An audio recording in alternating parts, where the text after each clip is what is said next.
Sve sam bio u životu.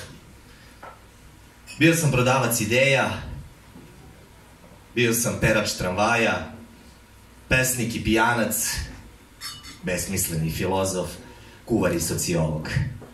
Bio sam na granicama, istraživao sam vreme, lutao pločnicima, pratio ptice na jug i dočekivao vanzemaljce. Uzalud. Bio sam pomalo i lud, ali nisam išao u ludnicu. Ne zato što nisam hteo, već zato što nisam imao zdravstvenu knjižicu. Bio sam mnogo pametan, pa sam postao glup. Isti je proces, drugačiji put. Učiš.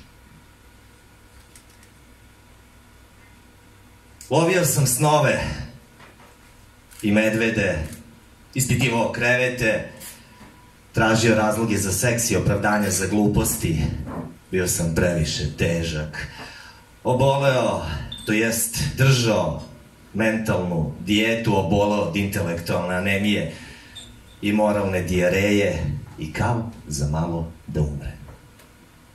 I tada si došla ti. Kao da si oduvek bila tu, kao da nikada nisam bio ja, kao da smo oduvek bili mi, koliko god to zvučalo kao kliše. I odjednom su svi oni vanzemaljci, ludaci, sociolozi, babasere vremena, prodavci magle, divni i grozni, svi oni koji su bili, koji su prošli i koji će tek proći. Svi su nestali. Svanulo je,